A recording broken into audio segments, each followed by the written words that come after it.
PM Narendra Modi ने corona virus के हालात को बताया गंभीर। राज्यों के मुख्यमंत्रियों के साथ वीडियो कॉन्फ्रेंसिंग से हुई बैठक में पीएम मोदी ने कहा कि हमें टेस्टिंग बढ़ाने के साथ ही कोरोना टीकाकरण की रफ्तार भी बढ़ानी चाहिए। प्रधानमंत्री नरेंद्र मोदी पर असदुद्दीन ओवैसी के बयान पर अमित शाह ने पलटवार करते हुए कहा कि वह किसी भी एक हिंदू के साथ फोटो खिंचवा कर दिखाएं। मुख्यमंत्री योगी आदित्यनाथ की प्लीट में बीजेपी विधायक की कार घुसने से मचा हड़कंप। योगी आदित्यनाथ ने शुक्रवार को प्रयागराज के दौरे पर हैं। वहीं एक्शन लेते हुए एडीजी प्रेम प्रकाश ने बीजेपी विधायक की गाड़ी का काटा चालान।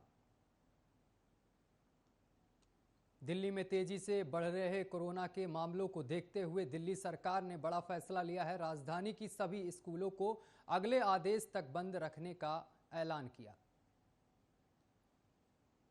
मुख्यमंत्री योगी आदित्यनाथ ने लखनऊ, प्रयागराज, वाराणसी और कानपुर नगर में सभी सरकारी और गैर सरकारी कार्यालयों में 50% मानक संसाधन की क्षमता के साथ काम किए जाने के आदेश दिए।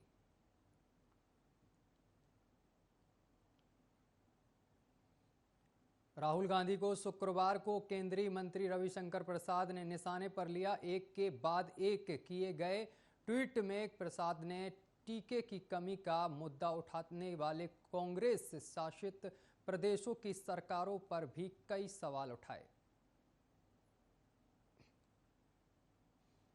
कांग्रेस के पूर्व अध्यक्ष राहुल गांधी ने प्रधानमंत्री नरेंद्र मोदी को पत्र लिखकर आग्रह किया कि कोरोना वायरस के टीके की खरीद और वितरण में राज्यों की भूमिका बढ़ाई जाए और टीके निर्यात पर तत्काल रोक लगाई जाए। राजस्थान में 1 साल के बाद फिर से अशोक गहलोत सरकार के खिलाफ कांग्रेस विधायकों की नाराजगी बढ़ती जा रही है। पिछले 1 महीने में कांग्रेस के 8 विधायकों ने अशोक गहलोत सरकार के खिलाफ असंतोष व्यक्त करते हुए अपनी ही सरकार के खिलाफ मोर्चा खोल दिया है। भोपाल में कोरोना का कहर जारी है। भोपाल एम्स में 184 लोगों में से 102 लोगों के कोरोना रिपोर्ट पॉजिटिव आई है, जिसमें से 24 डॉक्टर भी कोरोना संक्रमित पाए गए हैं। देश में कोरोना वायरस के दैनिक मामले तेजी से बढ़ रहे हैं। वहीं दिन भर होने वाली मौतों में से जगहों पर शवों का अंतिम संस्कार करने में दिक्कतें आ रही हैं। ठीक ऐसे ही मध्य प्रदेश की राजधानी में हुआ है, जहां एक दिन में 41 कोरोना पॉजिटिव लोगों का अंतिम संस्कार किया गया।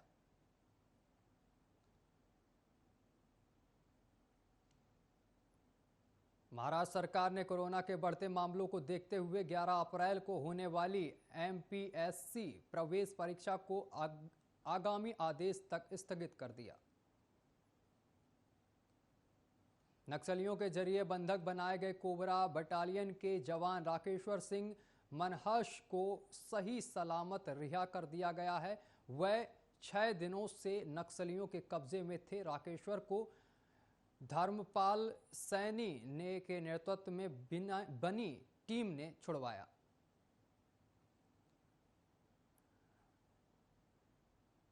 कश्मीर के नालंदर में यहां पर आतंकियों ने टेरिटोरियल आर्मी के जवान पर फायरिंग की है। इसके बाद फायरिंग हो गई है और गोलियों की आवाज सुनकर इलाके में अफरा तफरी का माहौल मच गया है। वहीं आनन फानन में घटनास्थल पर मौजूद लोगों ने पुलिस को सूचना दी।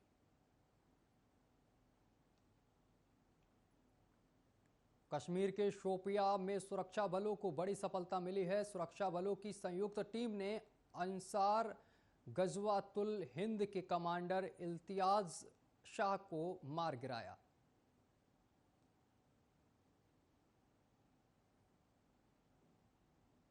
देश में कोरोना वायरस के आंकड़े बहुत तेजी से फैल रहे हैं और प्रतिदिन सामने आने आंकड़े भयावह नजर आ रहे हैं। देश में लगातार तीसरे दिन कोरोना वायरस के 1 लाख से ज्यादा मामले दर्ज किए गए हैं। केंद्रीय स्वास्थ्य मंत्रालय की ओर से जारी ताजा आंकड़ों के मुताबिक देश में बीते 24 घंटे में 1,31,000 से ज्यादा मामले सामने आए।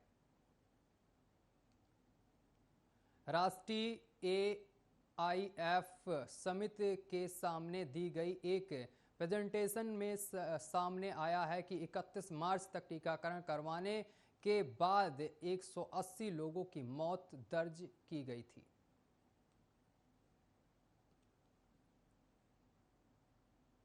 मध्य प्रदेश के सभी शहरों में अब वीकेंड लॉकडाउन लगाया जाएगा, यानी भोपाल, इंदौर, छिंदवाड़ा, ग्वालियर, जबलपुर समेत हर शहरी इलाके में लॉकडाउन रहेगा। ये पाबंदी शुक्रवार शाम 6 बजे से सोमवार सुबह 6 बजे तक लागू रहेगी। सिर्फ बेहद जरूरी क्षेत्रों में लोगों को बाहर निकलने की अनुमति होगी, वो भी इजाजत के बाद ही। दिल्ली में कोरोना वायरस ने सारे रिकॉर्ड तोड़ दिए हैं। यहां एक दिन में 7,437 नए पॉजिटिव मरीज मिले हैं, जो इस साल का सबसे बड़ा आंकड़ा है। जबकि कोरोना के कारण 24 और लोगों की मौत हो गई है, जिससे मृतकों की संख्या बढ़कर 11,187 हो गई है। महाराष्ट्र के कई रेलवे स्टेशनों पर क्षमता से ज्यादा भीड़ बढ़ रही है। कोरोना महामारी के दौरान भीड़ को देखते हुए मध्य रेलवे ने मुंबई के 6 रेलवे स्टेशनों पर प्लेटफॉर्म टिकट बेचना बंद कर दिया है। छत्तीसगढ़ के रायपुर में संपूर्ण लॉकडाउन की वापसी हो गई है। रायपुर में 9 से 19 अप्रैल तक सब कुछ बंद रहेगा, यानी कि पिछले साल जैसा लॉकडाउन के वक्त माहौल था, बिल्कुल वैसा ही पाबंदी लागू की जाएगी।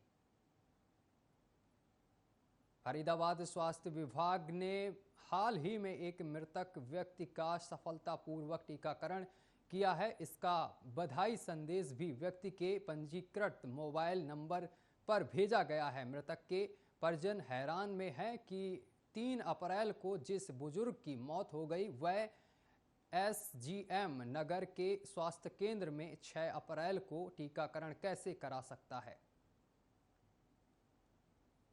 शामली के कंधाला में सामुदायिक स्वास्थ्य केंद्र पर कोरोना का टीका लगवाने गए 3 महिलाओं को एंटी रेबीज का टीका लगाने की शिकायत सीएमओ से की गई है। वहीं सीएमओ डॉक्टर संजय अग्रवाल का कहना है कि परिजनों की शिकायत पर मामला दर्ज कर लिया गया है और जांच के आदेश दे दिए गए हैं।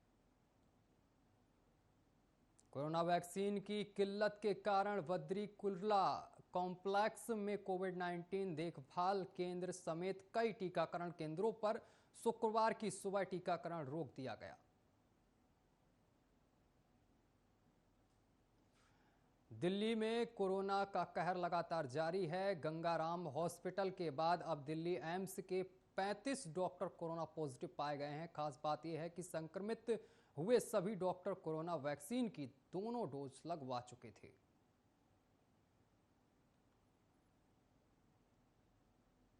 पूर्व बीजेपी विधायक कुलदीप सिंह सेंगर की पत्नी संगीता सेंगर को बीजेपी ने जिला पंचायत की टिकट दी है, जिसमें जिला उपाध्यक्ष को भी सिकंदरपुर सरसोरी तृतीय से उम्मीदवार बनाया गया।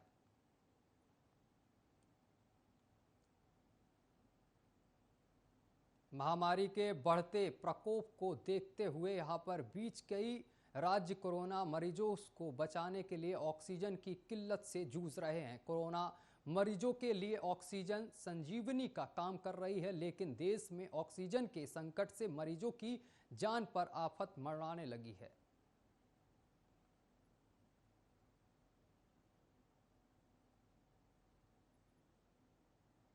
चंडीगढ़ में BSNL की केबल चोरी होने से हरियाणा विधानसभा, पंजाब और हरियाणा हाईकोर्ट और PGI के अलावा आसपास के क्षेत्रों में इंटरनेट ठप हो गया है। आज सप्ताह के आखिरी कारोबारी दिन यानी कि शुक्रवार को शेयर बाजार लाल निशान पर बंद हुआ है। बॉम्बे स्टॉक एक्सचेंज का प्रमुख इंडेक्स सेंसेक्स आपको बता दें कि 154.89 अंक यानी कि 0.31% नीचे 49,591.32 के स्तर पर बंद हुआ। अमेरिकी नौसेना की ओर से भारत के एक्सक्लूसिव इकोनॉमिक जोन में एक ऑपरेशन की खबर है। अमेरिका की नौसेना ने ट्वीट कर इस बात की जानकारी दी है। अमेरिका नौसेना ने बताया है कि यूएसएस जॉन पॉल जोन्स ने लक्षद्वीप समूह के लगभग 130 समुद्री मील पश्चिम में किया गया है। ब्रिटेन के शाही घराने के सबसे वरिष्ठ सदस्य और महारानी एलिजाबेथ द्वितीय के पति प्रिंस फिलिप की यहाँ मौत हो गई है। वो 99 साल के थे। उन्होंने शाही विल्शर महल में अपनी आखिरी सांस ली।